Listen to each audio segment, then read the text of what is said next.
अस्सलाम वालेकुम, बिस्मिल्लाहिर्रहमानिर्रहीम। आज हम एक नई वीडियो आप सामने लेके आ रहे हैं और उसमें उसको कहते हैं इनकम्प्लीट रिकॉर्ड। इनकम्प्लीट रिकॉर्ड और या सिंगल एंट्री। इसमें हम आज आपको बताएंगे कि सिंगल एंट्री क्या होती है। नंबर 2, इसमें कौन कौन से बिजनेस इसमें इसको इस्तेमाल करते हैं। नंबर 3, हम ये बताएंगे कि जनाब इसका प्रॉफिट एंड लॉस कैसे निकाला जाएगा और इसकी बैलेंस शीट जिसको स्टेटमेंट ऑफ अफेयर्स कहते हैं सिंगल एंट्री में, उसको कैसा निकाला जाएगा, उसको कैसे बनाया जाएगा। क्यों?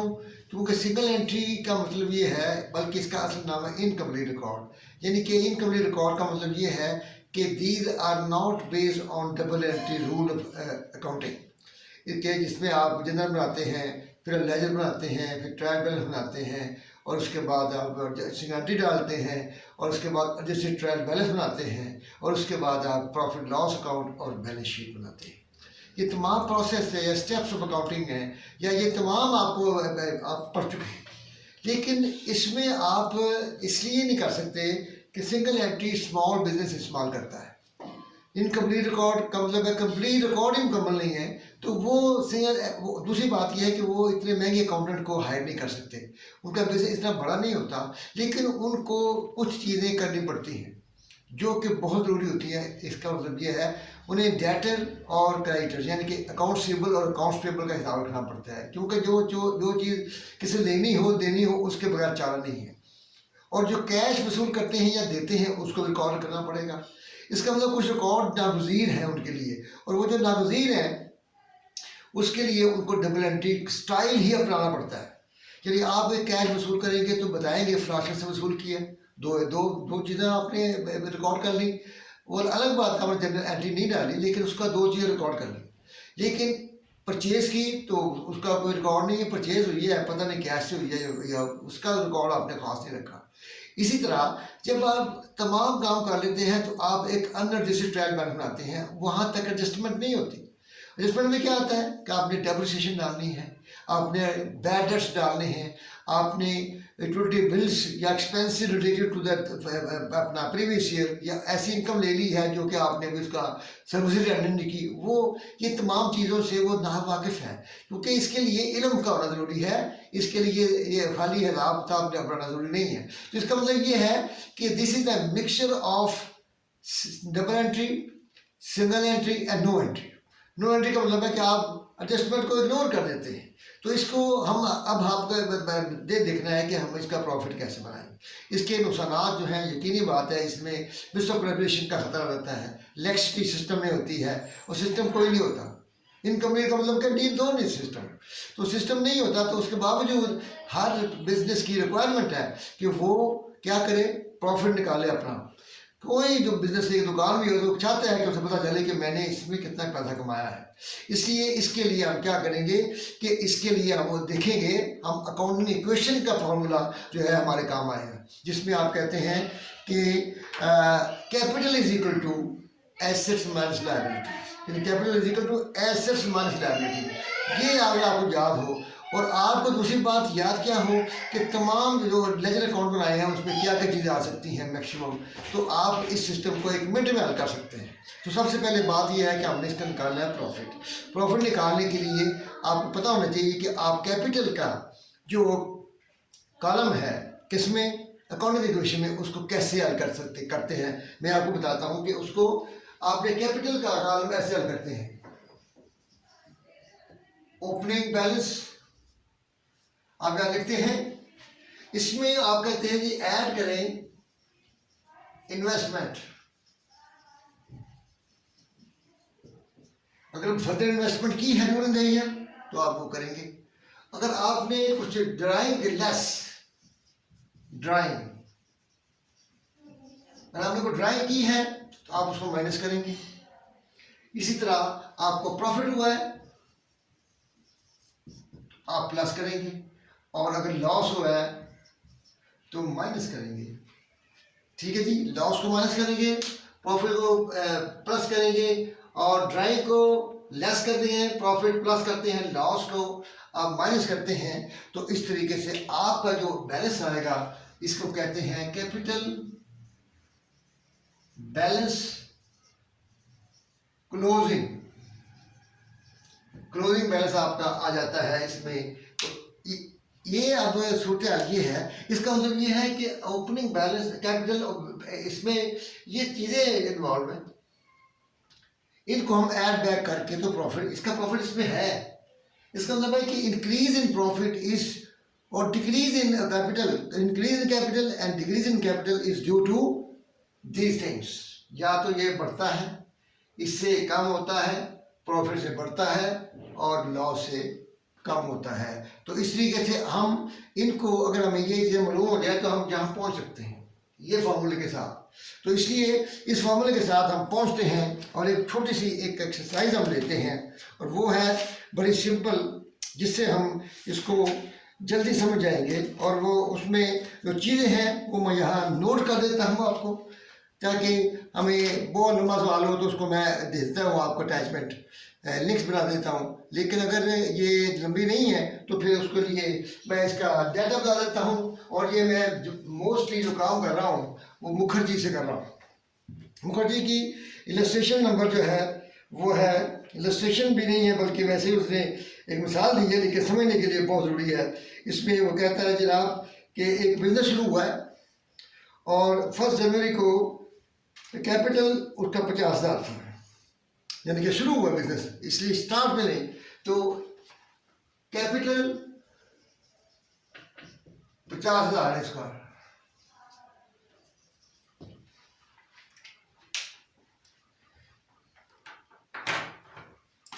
उसके बाद वो कहते हैं जनाब कि इसके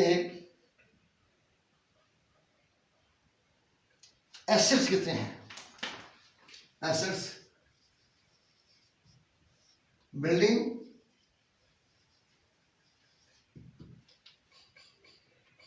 है 30,000,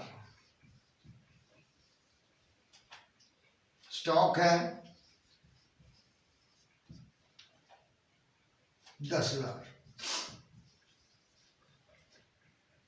डेटर्स 20,000, कैश।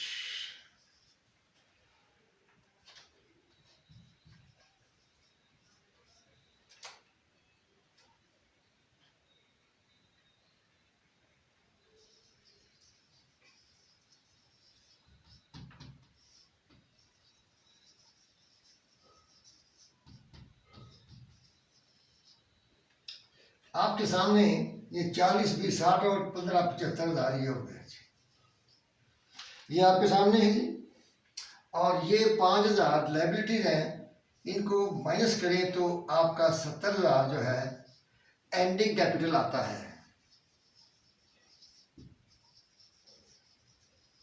ये बात समझ आई आपको कि आपने जो इक्वेशन पढ़ी है वो asset is equal to capital, liabilities asset minus liability, capital is equal to asset minus liability. आपने देखा कि यहाँ हमारा ओपनिंग है, इसमें आपने 75,000 आपका एसेट आए हैं और 5,000 आपकी ये है, और इसका मतलब ये है कि आपका एंडिंग कैपिटल जो है वो होना चाहिए 50,000। तो हम इसको अब आपको कहा जाता है कि find out the profit under incomplete record. तो आप क्या करेंगे, आप लिखेंगे, आप फार्मूला देखें, इसी को हमने ऐड बैक करना है। क्या कहते हैं, आप स्टार्ट करेंगे profit and loss statement.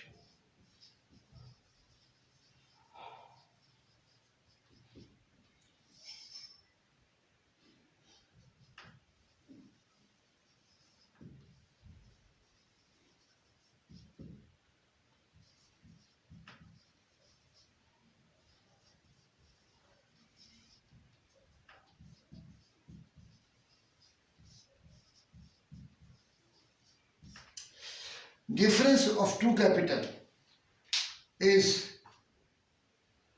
the main reason is increase in assets और increase in liabilities, और उसमें प्रॉफिट आया है और उसमें लॉस आया है, इन्वेस्टमेंट आई है ड्राइंग हुई है कि नहीं हुई। अब यहाँ पे सवाल में कोई हमें बताया नहीं गया, हमें कोई बताएगा तो पता चलेगा कि भाई इसमें ड्राइंग कितनी है, इसमें इन्वेस्टमेंट कितनी हुई है, तमाम चीज़ें नहीं बताएगा तो हम कहेंगे कि difference between the two capital is the profit.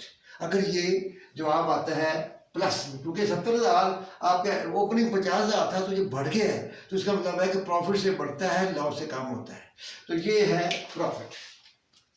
ये एक सिंपल क्वेश्चन में आपको बताया कि इसमें आपने सिर्फ ये देखना है कि capital, ending capital minus opening capital, अगर आपको और कोई इंडिकेशन नहीं देता तो आप इसे कहेंगे प्रॉफिट है। यहाँ तक मैं इतना काफ़ी है। आगे चलते हैं कि जिसमें वो और चीज़ें भी देता है, और वो है इलस्ट्रेशन 1।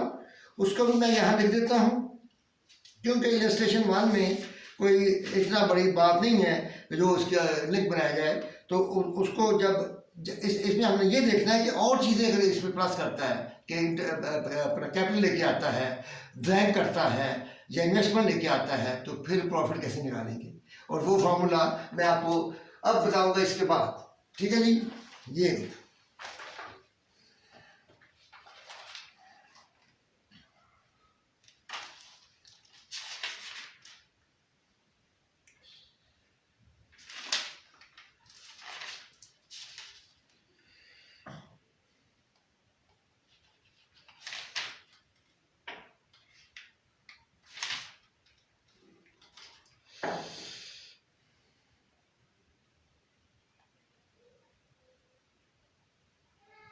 चलो अब आते हैं जी इलस्ट्रेशन 1 की तरफ।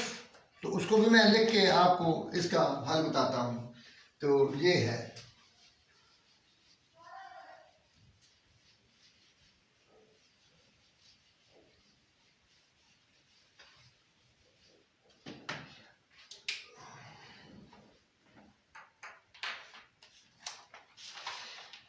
इसी बुक में इलस्ट्रेशन 1 में वो कहता है जी कि एक सयाल कंपनी वो keeps his books on A double and single entry system या इनकम्प्लीट रिकॉर्ड।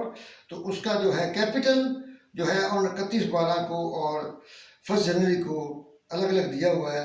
तो एंडिंग कैपिटल आपको बताया गया है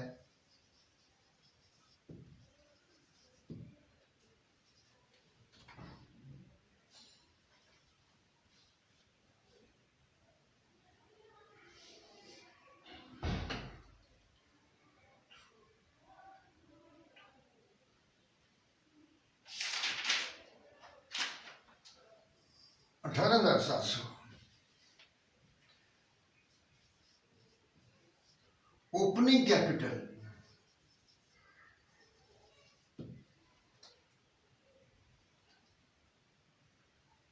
$19,200। ये दो कैपिटल बता दिए उसने जी, केवल है।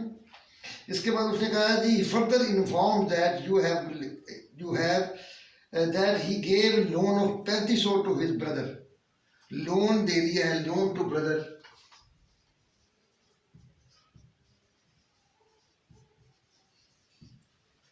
वो है 3500। मैं इसको एक्सप्लेन बाद में कराऊंगा, पहले मैं लिख लूँ। तो brother and private account and withdraw 3 to his brother on private account and withdraw 300 per month। Drawing withdraw करता है कैश 300 पर मंथ, इसका मतलब साल का कितना होगा 3600 रुपया होगा। उसके बाद कहते हैं जी he also used a flat for his personal purposes. The rent of flat is 100 रुपये पर मंथ। इसका मतलब है रेंट जो दे रहा है वो 100 रुपये पर मंथ के हिसाब से 1200 देता है जी। ठीक हो गया जी। इसके बाद electric charges 10 per month were paid from the business. Electricity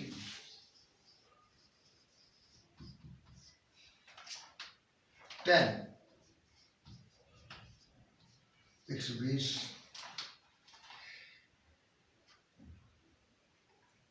And he sold his 7% government bond 2000 at 3% premium and brought that money into business। अब वो बॉन्ड था उसके पास और उसने उसको जो है प्रीमियम मिला उसे 2000 के साथ, तो इसका मतलब है कि 2000 का जो बॉन्ड था वो उसे 3% प्रीमियम के साथ उसे पैसे मिले, और इस तमाम पैसे जो हैं वो इन्वेस्टमेंट में डाल दिए उसने।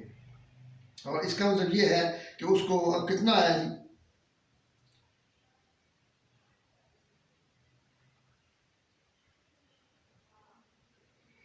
तो ये है G capital introduce.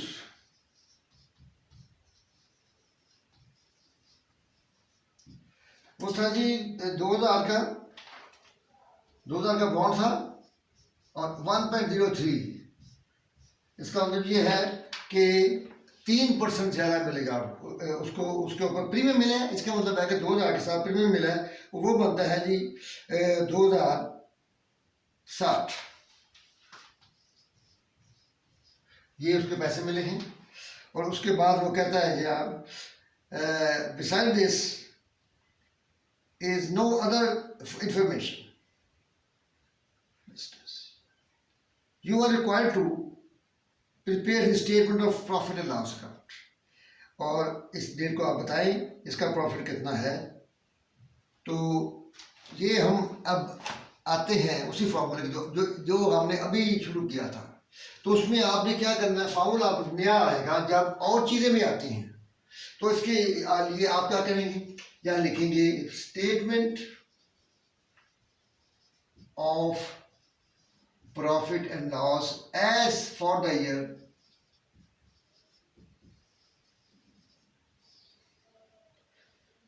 ending capital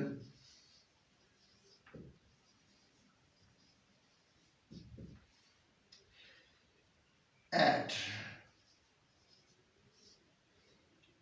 drawing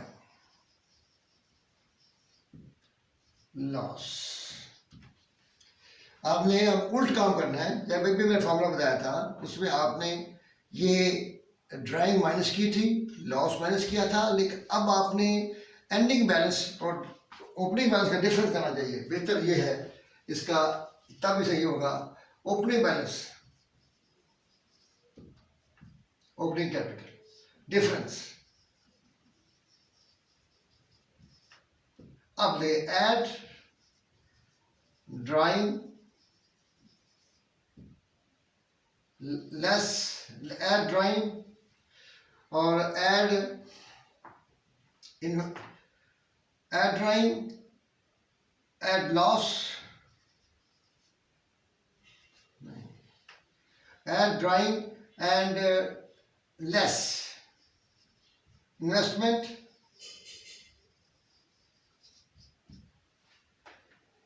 और उसके बाद आप इन्वेस्टमेंट जो नहीं की है, और इसके बाद या प्रॉफिट या लॉस आएगा। ये आपको इस सवाल में, अब बात देखते हैं जी इसको। तो इसमें आपका प्रॉफिट एंड लॉस आएगा। जो आपने ड्राइंग की है, ड्राइंग की जो ज़्यादा बनानी चाहिए, क्योंकि ड्राइंग में काफ़ी चीज़ें आ रही हैं, तो ये लंबा हो जाएगा। तो ये अब आप देखिए कि आपने पढ़ना है बिजनेस एंटिटी। उसमें आप ये कहते हैं कि आपके एक्सपेंसेस, ज़ाती एक्सपेंसेस ऑनर के और बिजनेस के एक्सपेंसेस सेपरेट रहेंगे।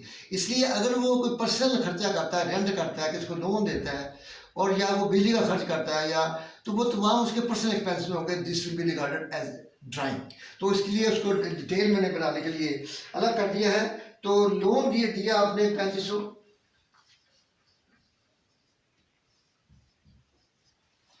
उसके बाद आपने विड्रॉल किया है जी क्या, पर्सनल पर्पजेस के लिए 3600 रुपया, ये लिखा हुआ है पर्सनल यूज 3600 रुपया। रेंट लिखा हुआ है हमारे पास ही सारा कुछ, 1200। इलेक्ट्रिसिटी 120। अच्छा जी, लो जी ठीक है जी, ये 3500, 3600, 1200, 120, ये आपकी टोटल ड्राइंग है जो आपने अपने पर्सनल एक्सपेंसेस किए हैं बिजनेस से निकाल कर। तो ये बनता है 8420। ठीक है, इसके बाद आपने एक इंट्रोडक्शन की है और वो है आपका अमाउंट 2060, ये लिखा हुआ है 2060। तो इसका मतलब ये है, पहले हम एंडिंग कैपिटल लिखें। सवाल में गिवन है ये एंडिंग कैपिटल 18,700 और ओपनिंग कैपिटल 19,200। इन दोनों का डिफरेंस हम निकालें अगर, तो डिफरेंस आता है 18,700 माइनस 19,200, ये आता है जी 500। ये डिफरेंस आ रहा है कि आपका कैपिटल एंडिंग जो है ये देख लें, इधर सही है। कैपिटल 31/12 को 18,700, 31/1 को 19,200, ओपनिंग 19,200, 1 जनवरी 2002 और 31/12 18,700, ठीक लिखा हुआ है। तो ये इसका मतलब है, इसकी वजूहात है, वजूहात वही है, ड्राइंग है, इन्वेस्टमेंट की है और प्रॉफिट है। इसके लिए आप 8,420 इसमें प्लस करेंगे और इन्वेस्टमेंट आपने की है 3,2060, उसको माइनस करेंगे। तो अब जवाब देखते हैं, अगर तो प्लस आता है तो प्रॉफिट है, लॉस आता है तो ये माइनस आता है तो ये लॉस है। तो ये माइनस 500 प्लस 8,420 माइनस 2,060, ये 5,860 आपका हमारा सोल्यूशन उसका मुख्तलिफ है। तो हमारा जो है जवाब इसका सही आ गया 5,860। ये मैंने बताया था आपको, अगर ये प्लस में आता है ये प्रॉफिट है। हमने प्रॉफिट निकाल लिया है without any statement of affair, without general entries, without अपना क्या कहते हैं लेजर एंड ट्रायल बैलेंस। उसके बावजूद निकाल लिया। क्या तरीका है? Opening capital minus ending capital, add drawing and less investment. तो जवाब अगर आता है आपका प्लस में तो ये प्रॉफिट है, अगर ये नेगेटिव में आता है तो ये लॉस है। तो आज की वीडियो में हम आपको इतना ही इंट्रोड्यूशन कराना चाहते थे कि अगर आप आता है एक बात की थी स्टेटमेंट ऑफ अफेयर्स, उसकी मैं थोड़ी एक्सप्लेन अभी कर देता हूँ कि स्टेटमेंट ऑफ अफेयर्स कहते हैं यहाँ पे उस स्टेटमेंट को which is the statement of assets and liabilities and capital but not recorded from the double entry system of accounting and it is recorded from incomplete record. अगर incomplete record से उठाएंगे तो it will not be called balance sheet, it will be called statement of affairs. If it is taken from double entry system then it will be called balance sheet. तो आज हमने ये किया है। Next video में मैं आपको बताऊंगा कि इसकी फर्दर कॉम्प्लिकेशंस आती हैं तो उसको हमने कैसे हल करना है। तरीकाकार यही होगा, कोई फर्क नहीं होगा। आज पूरा तरीकाकार आपको बता दिया गया है। अब इसके बाद इसको सिर्फ हमने मुश्किलात से कैसे निकलना है वो बताना है, तो वो इंशाल्लाह नेक्स्ट वीडियो में बताएंगे। आप अपने दोस्तों और बाप का ख्याल रखे, वाले की खिदमत करें और जितने भी काम मैं देता हूँ उसको वीडियो जो है मुकम्मल देखनी चाहिए आपको, ताकि आपको कई सवाल होते हैं जो स्टार्ट में पैदा होते हैं जहन में, लेकिन जब वीडियो ख़त्म होती है तो उसके तमाम सवालों के जवाब मिल जाते हैं। नहीं तो मैं आपको कमेंट्स अगर आप करेंगे तो I will give you the proper answer इंशाल्लाह। अल्लाह हाफिज़।